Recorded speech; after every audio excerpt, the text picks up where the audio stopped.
नाल सी, ਕਾਂ नाल ते कोई दुश्मनी नहीं। ये कई चीज़ां तुसीं सोचते नहीं, विचारते नहीं। हुण 10वें पातशाह तुरे जाते श्री आनंदपुर साहब महलों वल नूं, किन्ने सिंह नाल पिछे पिछे, कुत्ता एक साइड ते सुत्ता। ये भी साखी आउंदी सूरज प्रकाश च। कईयां नूं आदत हुंदी भी हत्थ जे सोटी फड़ी है तो एवें मार ही देनी, किसी ना किसी नूं, कुत्ते नूं मार देनी, जानवर नूं मार देनी। ਜਿਹਦੇ हथ जो ਹੁੰਦਾ ਉਹਦਾ जी करदा आ जे ਕਿਸੇ ਕੋਲ ਬੰਦੂਕ ਲਈ ਹੋਈ ਆ ਹੋਰ ਕੁਛ, ਉਹ ਕੀ ਕਰਦੇ ਆ ਵਿਆਹਾਂ 'ਚ ਚਲਾਈ ਜਾਣਗੇ, ਉਦਾਂ ਹੀ ਵਿੱਚ ਸ਼ੌਂਕ ਤੇ ਪੂਰਾ ਕਰਨੀ, ਦਰਖਤ 'ਚ ਹੀ ਮਾਰ ਦੇਣਗੇ ਗੋਲੀ। ਉਹ ਸਿੰਘ ਨੇ ਸੋਟੀ ਕੁੱਤੇ ਦੇ ਮਾਰ ਦਿੱਤੀ। ਕੁੱਤਾ ਚੌਂ ਚੌਂ ਕਰਨ ਲੱਗਿਆ ਤੇ 10ਵੇਂ ਪਾਤਸ਼ਾਹ ਰੋਕ ਕੇ ਪਿੱਛੇ ਨੂੰ ਮੁੜੇ। ਕੌਣ ਹੈ,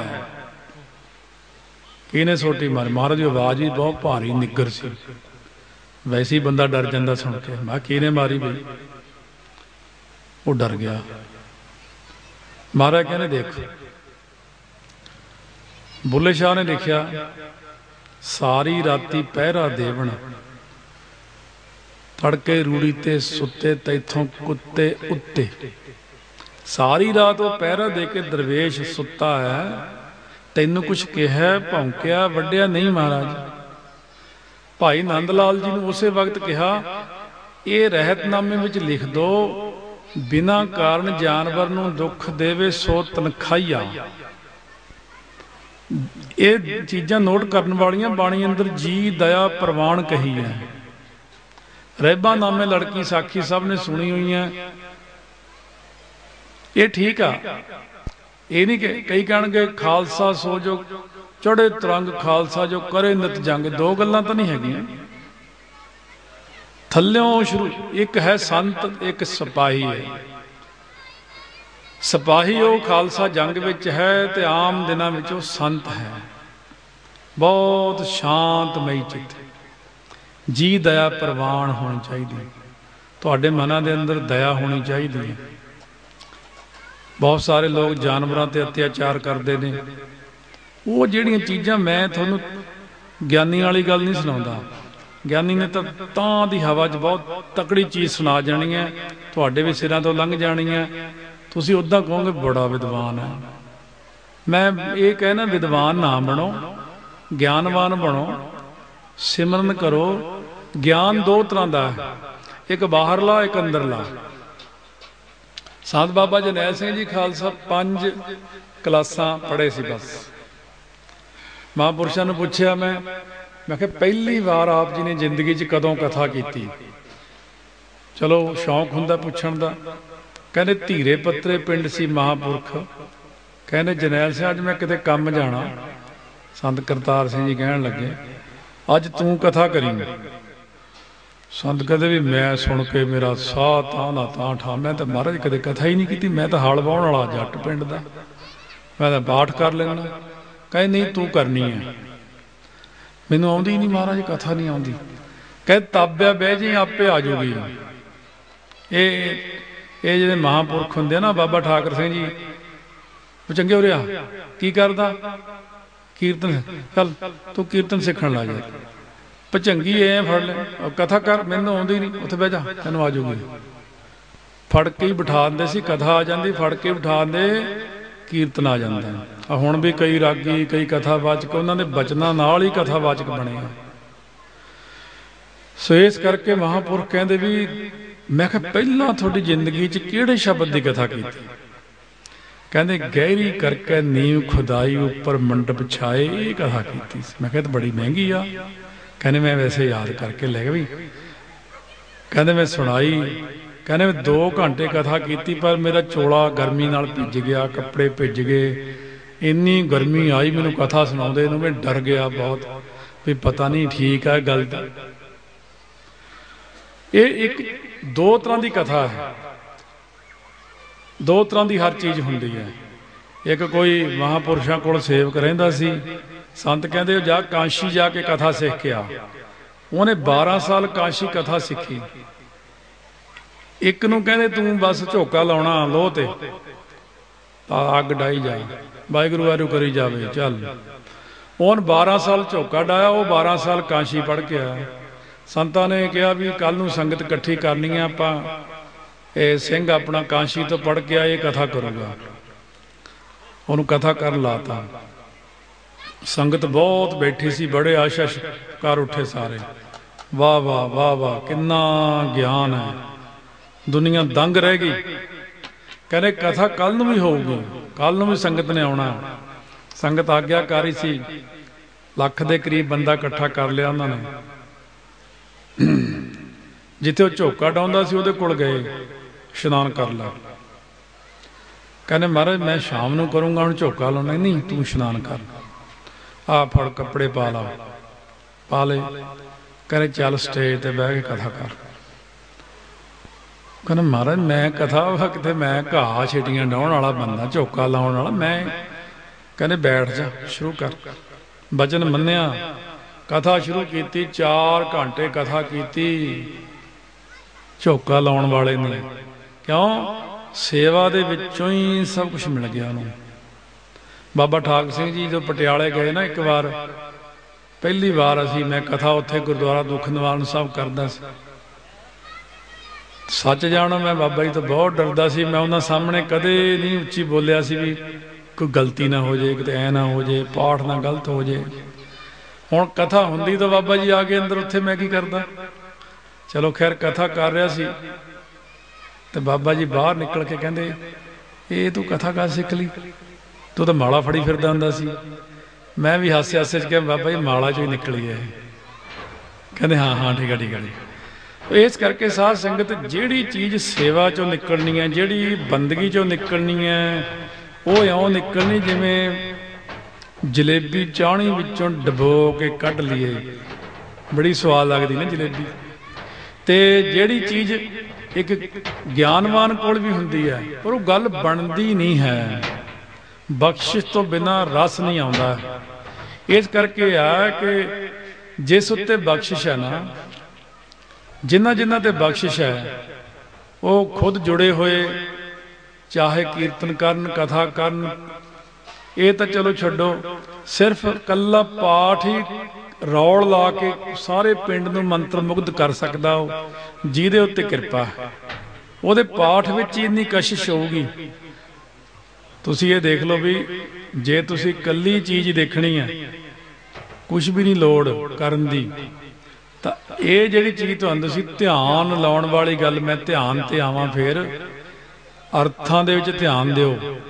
ਓੰਕਾਰ ਇੱਕ ਹੈ, ਅਦਵੈਤ ਸਰੂਪ ਹੈ, ਉਹਦਾ ਨਾਮ ਸੱਚਾ ਹੈ, ਕਰਤਾ ਪੁਰਖ ਉਹ ਕਰਤਾ ਹੈ, ਸਾਰੀ ਸ੍ਰਿਸ਼ਟੀ ਦਾ ਪੁਰਖ ਪੂਰਨ ਹੈ। ਕਿਉਂ? ਹੁਣ ਧਿਆਨ ਕਿੱਥੇ ਲੱਗ ਗਿਆ? ਅਰਥਾਂ ਵਿੱਚ। ਧੁਨ ਮੈਂ ਧਿਆਨ, ਧਿਆਨ ਮੈਂ ਜਾਂਦਿਆਂ ਨਿਰਭਉ, ਅੰਦਰੋਂ ਸੋਚੋ ਭੈ ਤੋਂ ਰਹਿਤ ਹੈ, ਮੂੰਹ ਬੋਲਦਾ ਨਿਰਵੈਰ, ਅੰਦਰ ਥੋੜੇ ਅਰਥ ਆ ਜਾਣਾ ਚਾਹੀਦਾ, ਵੈਰ ਤੋਂ ਰਹਿਤ ਹੈ। ਅਕਾਲ ਮੂਰਤ ਕਾਲ ਤੋਂ ਰਹਿਤ ਹੈ, ਅਜੂਨੀ ਅੰਦਰ ਆਇਆ, ਜੂਨਾ ਤੋਂ ਰਹਿਤ ਹੈ। ਸਹਿ ਭੰਗ ਸੁਤੇ ਪ੍ਰਕਾਸ਼ ਹੈ, ਗੁਰ ਪ੍ਰਸਾਦ ਗੁਰੂ ਦੀ ਕਿਰਪਾ ਨਾਲ ਮਿਲਦਾ ਹੈ। ਜਾਪ ਜੋ ਜਪਣੇ ਯੋਗ ਹੈ, ਆਦ ਸੱਚ, ਆਦ ਕਾਲ ਤੋਂ ਜੋ ਸੱਚ ਸਰੂਪ ਹੈ, ਜੁਗਾਦ ਸੱਚ, ਯੁੱਗਾਂ ਦੇ ਸ਼ੁਰੂ ਵਿੱਚ ਵੀ ਉਹ ਸੱਚ ਸੀ, ਹੈ ਵੀ ਸੱਚ, ਹੁਣ ਵੀ ਸੱਚ ਹੈ, ਸੱਚ ਸਰੂਪ ਹੈ। ਨਾਨਕ ਹੋਸੀ ਵੀ ਸੱਚ। ਮੂੰਹ ਨੇ ਇਹ ਕਹਿਣਾ, ਅੰਦਰੋਂ ਅਰਥ ਆਉਣਾ ਕਿ ਆਉਣ ਵਾਲੇ ਸਮੇਂ ਵਿੱਚ ਵੀ ਉਹ ਸੱਚ ਸਰੂਪ ਹੀ ਹੋਵੇਗਾ। ਫਿਰ ਕਹੋ ਵਾਹਿਗੁਰੂ। ਕੌਣ ਹੈ? ਵਾਹਿਗੁਰੂ। ਇਹ ਵਾਹਿਗੁਰੂ ਦਾ ਸਰੂਪ ਕਥਨ ਕੀਤਾ। ਇੱਕ ਸਰੂਪ ਹੁੰਦਾ, ਇੱਕ ਨਾਮ ਹੁੰਦਾ। ਇਹ ਹੁਣ ਆਪਾਂ ਦੇਖੋ, ਮਹਾਰਾਜ ਨੇ ਆਪਾਂ ਨੂੰ ਬਚਨ ਕੀਤਾ, ਖਾਲਸਾ ਮੇਰੋ ਰੂਪ ਹੈ ਖਾਸ। ਆਪਾਂ ਉਹ ਕਹਿੰਦੇ ਮੈਂ ਆਪਣਾ ਰੂਪ ਖਾਲਸੇ ਨੂੰ ਦਿੱਤਾ, ਪਰ ਆਪਾਂ ਕਹਿੰਦੇ ਆ ਸਤਿਗੁਰੂ ਗ੍ਰੰਥ ਸਾਹਿਬ ਦਾ ਸਰੂਪ ਪ੍ਰਕਾਸ਼ਮਾਨ ਹੈ। ਸਰੂਪ, ਇੱਕ ਰੂਪ ਆ ਗਿਆ। ਇਹ ਦੋ ਚੀਜ਼ਾਂ ਨੋਟ ਕਰਨ ਵਾਲੀਆਂ, ਰੂਪ ਅਤੇ ਸਰੂਪ ਵੱਲ ਧਿਆਨ ਦਿਓ। ਜਿਹੜਾ ਤੁਹਾਡਾ ਬਾਹਰਲਾ ਹੈ ਇਹ ਰੂਪ ਹੈ, ਧਿਆਨ ਦਿਓ। ਜਿਹੜਾ ਤੁਹਾਡਾ ਬਾਹਰਲਾ ਹੈ ਇਹ ਰੂਪ ਹੈ। ਇਹ ਰੂਪ ਜਾਤ ਜੋਬਨ ये सब चीज़ां की दसियां ठग, क्योंकि रूप ने बिनस जाना। कोई बंदा जवानी च देखिया कितना सोहना सी, बुढ़ेपे विच देखो किदां दा मूँह हो गया। रूप ने बिनस जाना, पर सतगुरु कहने स्वरूप नाश नहीं हुंदा। मन तू जोत स्वरूप है, अपना मूल पछाण। जिंदगी इहनूं बेकार लंघा के न चले जाओ, अपने नूं आप नूं पहचाणिओ मेरा स्वरूप की है। ਜਿਹੜੇ ਬੰਦੇ ਜ਼ਿੰਦਗੀ 'ਚ ਜਿਉਂਦੇ ਜੀ ਆਪਣੇ ਅਸਲੀ ਸਰੂਪ ਨੂੰ ਪਹਿਚਾਣ ਗਏ, ਉਹਨਾਂ ਨੂੰ ਕਹਿੰਦੇ ਇਹ ਮਹਾਂਪੁਰਖ ਹਨ। ਕੱਲੇ ਰੂਪ ਨੂੰ ਸਜਾਈ ਜਾਓ, ਸੰਵਾਰੀ ਜਾਓ, ਉਹ ਕੱਲਾ ਰੂਪ ਹੋਰ ਚੀਜ਼ ਹੈ। ਸੋ ਇਸ ਕਰਕੇ ਆਪਣੇ ਅੰਦਰਲੇ ਸਰੂਪ ਦੀ ਪਹਿਚਾਣ ਲਈ ਮਿਹਨਤ, ਅਭਿਆਸ, ਮੁਸ਼ੱਕਤ ਕਰਦੇ ਰਹੋ। ਸਭ ਕੁਝ ਹੈਗਾ ਹਰਿਮੰਦਰ ਸਾਹਿਬ ਦੇ ਵਿੱਚ, ਸਭ ਕੁਝ ਹੈਗਾ, ਪਰ ਨਿਗਾਹ ਨਹੀਂ ਹੈਗੀ ਆਪਣੀ। ਉਹਦਾ ਨਾਂ ਸ੍ਰੀ ਹਰਿਮੰਦਰ ਸਾਹਿਬ ਕਿਉਂ ਰੱਖਿਆ ਕਿ ਸ੍ਰੀ ਹਰਿਮੰਦਰ ਸਾਹਿਬ ਦੇ ਅੰਦਰ ਹੀ ਖੁਦ ਹਰ ਜੀ ਆਪ ਰਹਿੰਦੇ ਨੇ, ਉਹਨਾਂ ਦਾ ਪ੍ਰਕਾਸ਼ ਹੈਗਾ ਉੱਥੇ। ਸਾਡੇ ਮੁਕਤਾ ਜੀ ਹੁੰਦੇ ਸੀ, ਪੁਰਾਣੇ ਸਿੰਘ ਜਾਣਦੇ ਨੇ, ਭਾਈ ਹਰਚਰਨ ਸਿੰਘ ਮੁਕਤਾ ਜੀ। ਇੱਕ ਵਾਰੀ ਪ੍ਰਕਰਮਾਂ 'ਚ ਬੈਠੇ ਹਰਿਮੰਦਰ ਸਾਹਿਬ ਵੱਲ ਦਰਸ਼ਨ ਕਰਦੇ, ਕੀਰਤਨ ਸੁਣਦੇ, ਕਹਿੰਦੇ ਇਹ ਵੀ ਕੋਈ ਪੰਕਤੀ ਫੁਰਿਆਈ। ਮੈਂ ਚਲੋ ਕਵੀ ਸੀਗੇ, ਕਵਿਤਾ ਲਿਖਦੇ ਹੁੰਦੇ ਸੀ। मैं क्या सुनाओ मुक्ता जी कविता? कहने हले तो एको ही लाइन फुरी है, फिर आप पूरे बरतांत लिखांगे। मैं सुनाओ, कहने सुंदर हरमंदर अंदर जोत करतार दी। बस उस बाद सारा कुछ दूजा काम हो गया, वो साडी कविता विच ही रह गई। मैनू ना कोई फिर कवि मिलिया ना उन्होंने पूरी करने वाली, क्योंकि मुक्ता जी बड़े अंतरजामी भी सी ते पहुंचे हुए भी सी, उन्होंने कोई सिंह पछाण नहीं सकिया। सिंह तो साडे नाल काफ़ी अंतरजामी सीगे, किरपा वाले भी बहुत सीगे, पर कहण तो भाव कि जिन्हां ने अभ्यास किया उन्होंने प्राप्ति हुई है। जिद्दां आपां अज कहने लो जी सिख नूं कोई फर्क नहीं पैंदा, किहड़ा सिख भी आ जिहड़े सिख आपां ਇਹ ਤਾਂ ਫਰਕ ਪੈ ਜਾਂਦਾ, ਹਰੇਕ ਚੀਜ਼ ਦਾ ਹੀ ਪੈ ਜਾਂਦਾ। ਉਹ ਸਿੱਖ ਕਿਹੜਾ ਜਿਹਨੂੰ ਫਰਕ ਨਹੀਂ ਪੈਂਦਾ? ਉਹ ਸਿੱਖ ਉਹ ਹੈ ਆਤਮ ਰਸ ਜੇ ਜਾਨ ਹੀ ਸੋ ਹੈ ਖਾਲਸ ਦੇਵ। ਉਹ ਜਿਹਦੇ ਅੰਦਰ ਰਸ ਹੈ ਨਾ, ਜਿਹਦੇ ਅੰਦਰ ਆਤਮਾ ਨੂੰ ਪਹਿਚਾਣ ਲਿਆ, ਉਹ ਸਿੱਖ ਦੀ ਗੱਲ ਗੁਰੂ ਸਾਹਿਬ ਕਰਦੇ ਨੇ। ਹੁਣ ਸਾਡੇ ਤਾਂ ਬਹੁਤ ਸਿੱਖ ਨੇ, ਬਹੁਤ ਸਿੱਖ ਨੇ। ਸਾਡੇ ਇੱਕ ਅਭਿਆਸੀ ਹੁੰਦਾ ਸੀ ਭਾਈ ਦਲਵੀਰ ਸਿੰਘ, सारा जथा डरदा सी उदों, जां तां महापुरुषां तो डरदे सी ते जां ओह तो डरदे हुंदे सारे सी। वो कल्ला ही बहुत सी बस। क्यों? वो आत्मक ज्ञान तक चलिया गया, उहदे कोल इन्नियां ताकतां, इन्नियां चीज़ां, इन्ना कुछ सी कोई हिसाब नहीं सी। बहुत किरपा सी महाराज दी उत्ते। सो इस करके जिहड़े बंदे ने अपने आप नूं अंदरों अपनी चीज़ नूं प्रगट नहीं कीता है, वो बंदे ने सारी जिंदगी समझ लो बेअर्थ ही गवा दी अपनी। इस करके आपां जिहड़ियां सारियां वड्डियां वड्डियां गल्लां छड्डो, थल्ले थल्ले ध्यान दिओ। बेशक 5 मिनट रोज ध्यान दे के सिमरन करो, 5 मिनट रोज। बाबा जी दे बचन चल रहे सी, बाबा जी कहने एक माला तू ध्यान दे के गावी है, सुनी है, मन रखी है, भाव दे ढंग नाल करनी है। वो कहना बाबा जी मैनू तो 3-4 घंटे लग गए एक माला ते। कहने चल वो तो लग गए, पर यह दस कि मन तो नहीं किते गया? कहने मन नहीं किते गया। थोड़े दिनों बाद कहना बाबा जी मूँह मिठा मिठा जा हो जाता है। कहने बस काम शुरू हो गया तेरा, थोड़ा थोड़ा मूँह मिठा होने लग पिया। कहने वो 2 माला करन लग पिया, वो 3 करन लग पिया, वो 4, कहने वो 6 वाला तो हुणे आ गया, इत्थे बैठा हुणे कहते मेरे कोले।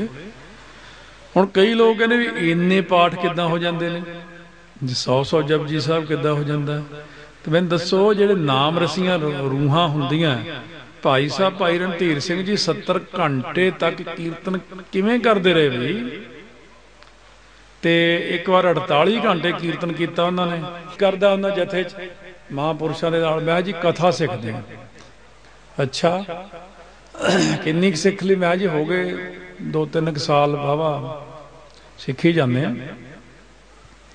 बाबा जी एक बंदा फिरदा दाड़ी कट्टा, बाबा जी कहते ਉਹ ਬੰਦੇ ਨੂੰ ਤੂੰ ਜੇ ਕਵੇਂ ਦਾੜੀ ਰੱਖ ਲੈ, ਰੱਖ ਲੂਗਾ ਉਹ? ਬਾਬਾ ਮੇਰੇ ਤਾਂ ਨਹੀਂ ਆਖੇ ਲੱਗਣਾ ਉਹਨੇ। ਕਹਿੰਦੇ ਮੈਂ ਜੇ ਇਹਨੂੰ ਕਹਿੰਦੇ ਦਾੜੀ ਰੱਖ ਲੈਣੀ ਮੈਂ। ਕਹਿੰਦੇ ਮੈਂ ਕਿਸੇ ਸ਼ਰਾਬੀ ਨੂੰ ਕਹਿੰਦੇ ਸ਼ਰਾਬ ਛੱਡ ਦਿਓ, ਛੱਡ ਦਿੰਦਾ, ਤੇਰੇ ਆਖੇ ਲੱਗਦਾ ਕੋਈ? ਮੈਂ ਕਿਹਾ ਜੀ ਮੇਰੇ ਆਖੇ ਕਿਉਂ ਲੱਗਣਾ? ਕਹਿੰਦੇ ਨਾਲੇ ਤੂੰ ਕਥਾ ਸਿੱਖੀ ਫਿਰਦਾ, ਨਾਲੇ ਤੇਰੇ ਕੋਈ ਆਖੇ ਨਹੀਂ ਲੱਗਦਾ। ਤੇ ਮੈਂ ਤਾਂ ਕਥਾ ਵੀ ਨਹੀਂ ਸਿੱਖੀ, ਮੈਂ ਤਾਂ ਅਨਪੜ੍ਹ, ਤੇ ਮੇਰੇ ਆਖੇ ਕਿਉਂ ਲੱਗਦੇ ਲੋਕ?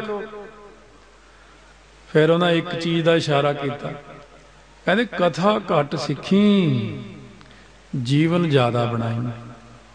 ਕਹਿੰਦੇ ਜਿਹੜਾ ਜੀਵਨ ਦਾ ਅਸਰ ਪੈਂਦਾ ਹੁੰਦਾ, ਕਥਾ ਦਾ ਨਹੀਂ। ਹੁਣ ਗਿਆਨਵਾਨ ਤਾਂ ਸਾਡੇ ਨਾਲੋਂ ਕਈ ਗੁਣਾ ਜ਼ਿਆਦਾ ਉੱਪਰ ਬੈਠੇ ਨੇ ਪੰਥ ਵਿੱਚ,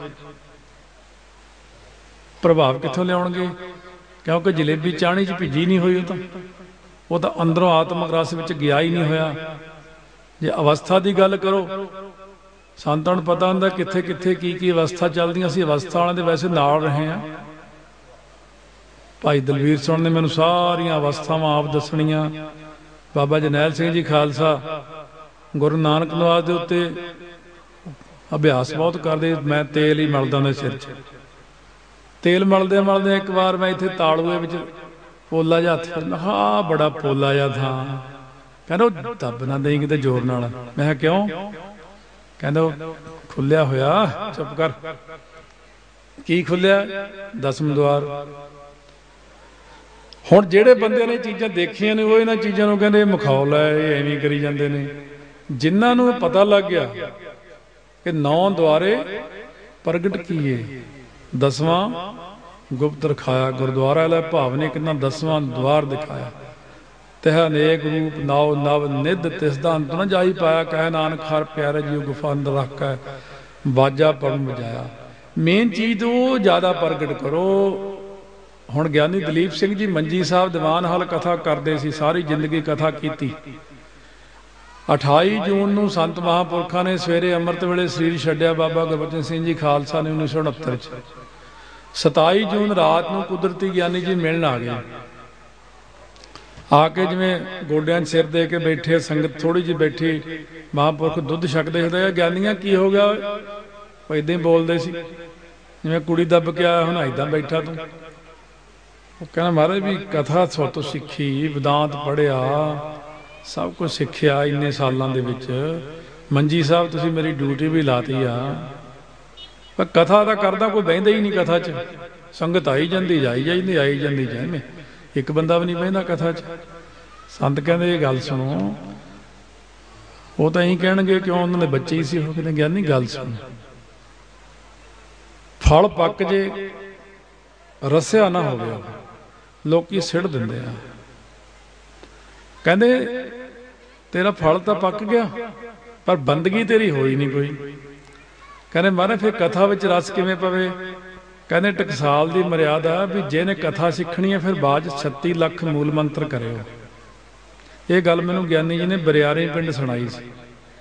ਜਦੋਂ ਗਿਆਨੀ ਜੀ ਕਥਾ ਕਰਦੇ ਸੀ, ਜਿਨ ਕੀਆ ਤਿਨ ਦੇਖਿਆ ਭਾਈ, ਇਹ ਸ਼ਬਦ ਦੀ ਕਥਾ ਕੀਤੀ। 2 ਘੰਟੇ ਸੀ ਮੋਮ ਬਣਾਤਾ ਸਾਨੂੰ, ਇੱਕ ਟੱਕ ਟਿਕੇ ਰਹੇ ਸੀ। ਮੈਂ ਗਿਆਨੀ ਜੀ ਬੜੀ ਸੋਹਣੀ ਕਥਾ ਤੁਹਾਡੀ। ਫਿਰ ਉਹਨੇ ਇਹ ਸਾਰੀ ਮੈਨੂੰ ਗੱਲ ਸੁਣਾਈ ਕਿੱਥੋਂ ਬਖਸ਼ਿਸ਼ ਹੋਈ। ਕਹਿੰਦੇ ਜਦੋਂ ਮਹਾਂਪੁਰਖਾਂ ਨੇ ਮੈਨੂੰ ਬਖਸ਼ਿਸ਼ ਕੀਤੀ, ਕਹਿੰਦੇ ਮੈਂ ਵੀ ਸ਼ੌਂਕ ਰੱਖਦਾ ਸੀ, ਉਮਰ ਮੇਰੀ ਚੜ੍ਹਦੀ ਜਵਾਨੀ ਸੀ। ਕਹਿੰਦੇ ਮੈਂ ਰਾਤ ਉੱਥੇ ਪਰਿਕਰਮਾ 'ਚ ਸੌ ਜਾਣਾ, ਟੂਟੀਆਂ ਤੇ ਇਸ਼ਨਾਨ ਕਰਕੇ ਸਵੇਰੇ ਸ਼ੁਰੂ ਕਰ ਦੇਣੀ ਮਾਲਾ, ਤੇ ਰਾਤ ਦੇ 10 ਵਜੇ ਤੱਕ ਮੈਂ 101 ਮੂਲ ਮੰਤਰ ਦੀ ਮਾਲਾ ਕਰ ਦਿੰਦਾ ਸੀ, ਨਾਲ 2 ਟਾਈਮ ਕਥਾ ਕਰੀ ਜਾਣੀ। ਕਹਿੰਦੇ 1 ਸਾਲ ਵਿੱਚ ਮੇਰਾ ਉਹ 36 ਲੱਖ ਤੋਂ ਵੀ ਜ਼ਿਆਦਾ ਹੋ ਗਿਆ। ਗਿਆਨੀ ਜੀ ਕਹਿੰਦੇ ਅੱਜ ਬੜੇ ਬੜੇ ਕਾਸ਼ੀ ਦੇ ਪੰਡਤ ਆਉਂਦੇ ਨੇ, ਵਿਦਵਾਨ ਆਉਂਦੇ ਨੇ, ਜਦੋਂ ਮੈਂ ਕਥਾ ਕਰਦਾ ਉਹਨਾਂ ਨੂੰ ਤਰੇਲੀਆਂ ਆ ਜਾਂਦੀਆਂ ਮੇਰੇ ਸਾਹਮਣੇ ਬੈਠਿਆਂ ਨੂੰ। ਕਹਿੰਦੇ ਇਹ ਤਾਂ ਹਮਨੇ ਕहीं ਪੜ੍ਹਾ ਹੀ ਨਹੀਂ ਹੈ, ਇਹ ਕਹਾਂ ਸੇ ਲਾਤੇ ਹੋ। ਇਹ ਜਿਹੜੀ ਅੰਦਰੋਂ ਚੀਜ਼ ਨਿਕਲਣੀ ਹੈ ਉਹ ਚੀਜ਼ ਵੱਡੀ ਹੁੰਦੀ ਹੈ। ਜਿਹੜੀ ਬਾਰ-ਬਾਰ ਇਹ ਬਾਰ-ਬਾਰ ਵਾਲੀ ਚੀਜ਼ ਹੋਰ ਚੀਜ਼ ਹੁੰਦੀ ਹੈ। ਜਿਹੜੀ ਅੰਦਰੋਂ ਆਤਮਿਕ ਗਿਆਨ ਪ੍ਰਗਟ ਹੋ ਕੇ ਚੀਜ਼ ਨੇ ਪ੍ਰਗਟ ਹੋ ਜਾਣਾ, ਉਹਦਾ ਰਸ ਵੱਖਰਾ, ਟਿਕਾਓ ਵੱਖਰਾ, ਇਕਾਗਰਤਾ ਵੱਖਰੀ ਹੈ, ਉਹਦੀ ਤਸੀਰ ਹੈ। ਇੱਕ ਜੁੜ ਜਾਂਦਾ ਇਨਸਾਨ, ਜੁੜਿਆ ਹੋਇਆ ਹੀ ਜੋੜ ਸਕਦਾ ਹੈ ਤੇ ਟੁੱਟਿਆ ਹੋਇਆ ਕਿਸੇ ਨੂੰ ਜੋੜ ਨਹੀਂ ਸਕਦਾ। ਜਿਹੜੇ ਇਨਸਾਨ ਜੁੜ ਜਾਂਦੇ ਨੇ ਉਹਨਾਂ ਨੂੰ ਆਪਾਂ ਮਹਾਂਪੁਰਖ ਕਹਿੰਦੇ ਆ, ਤੇ ਉਹ ਜੋੜਦੇ ਨੇ। ਇਸ ਕਰਕੇ ਤੁਸੀਂ ਜ਼ਿੰਦਗੀ ਅੱਧੀਆਂ ਤਾਂ ਹੁਣ ਜਿੰਨੇ ਬੈਠੇ ਹੋ ਲੰਘਾ ਹੀ ਲਈਆਂ, ਪਰ ਪ੍ਰਾਪਤੀ ਤੇ ਹੋਈ ਨਹੀਂ ਕੋਈ। ਕਿਸੇ ਇੱਕ ਅੱਧੇ ਨੂੰ ਹੋਈ, ਕੀ ਕਹਿਣਾ, ਦੋ ਬੈਠੇ ਹੋਣਗੇ, ਤਿੰਨ। ਪਰ ਇਹ ਵਿਚਾਰ ਕਰੋ ਕਿ ਜਿਹੜੀ ਸਾਡੇ ਅੰਦਰ ਇੱਕ ਸੱਤਾ ਹੈ ਸਾਰਿਆਂ ਦੇ ਵਿੱਚ, ਜਿਸ ਸੱਤਾ ਨੂੰ 10ਵੇਂ ਪਾਤਸ਼ਾਹ ਨੇ ਕਿਹਾ ਨਵੋ ਸੂਰਜ ਸੂਰਜੇ, ਕਿ ਨਵੋ ਸੂਰਜ ਦੇ ਵਿੱਚ ਵੀ ਜੋ ਸੂਰਜ ਰੂਪ ਹੋ ਕੇ ਲਾਈਟ ਦੇ ਰਿਹਾ ਉਹਨੂੰ ਨਮਸਕਾਰ ਹੈ। ਨਮੋ ਚੰਦਰ ਚੰਦਰੇ, ਚੰਦਰਮਾ ਵਿੱਚ ਵੀ ਜੋ ਚੰਦਰਮਾ ਰੂਪ ਹੋ ਕੇ ਪ੍ਰਕਾਸ਼ ਕਰ ਰਿਹਾ ਉਹਨੂੰ ਨਮਸਕਾਰ ਹੈ। ਹੁਣ ਉਹ ਤਾਂ ਕਹਿੰਦੇ ਨਮੋ ਪਾਨ ਪਾਨੇ, ਹੱਥ ਨੂੰ ਪਾਨ ਕਹਿੰਦੇ ਨੇ, ਪਾਨ ਵਿੱਚ ਪਾਨੇ ਰੂਪ ਹੋ ਕੇ ਪਾਨਾ। ਹੁਣ ਆਹ ਹੱਥ ਹੈ, ਮੁਰਦੇ ਨੂੰ ਕਹੋ ਹੱਥ ਹਿਲਾ, ਉਹ ਨਹੀਂ ਹਿਲਾ ਸਕਦਾ। ਤੁਸੀਂ ਕਹਿੰਦੇ ਦਿਖਾਓ ਰੱਬ ਕਿੱਥੇ ਆ, ਆਹ ਦੇਖੋ, ਹਿਲਦਾ ਤਾਂ ਹੈ। ਇਹ ਜਦੋਂ ਤੱਕ ਨਿਰੰਕਾਰੀ ਜੋਤ ਅੰਦਰ ਹੈ ਉਦੋਂ ਤੱਕ ਐਕਟੀਵੇਟਡ ਹੈ ਸਾਰਾ ਕੁਝ। ਬੈਟਰੀ ਖਤਮ, ਫੋਨ ਬੰਦ। ਇਹੀ ਚੀਜ਼ ਦੇਖੋ ਤਾਂ ਬੰਦਾ ਬੈਠਾ ਬੋਲਦਾ ਤਾਂ ਵਿੱਚ ਹੈ ਨਾ ਜੋਤ। जब अपनी जोत खिंच है तू करते तब कोई करो दिखा वखियाना। महाराज कहते जदों रब अपनी जोत कढ़ लैंदा किसी बंदे चों, किन्ना ही कथावाचक होवे, कोई रागी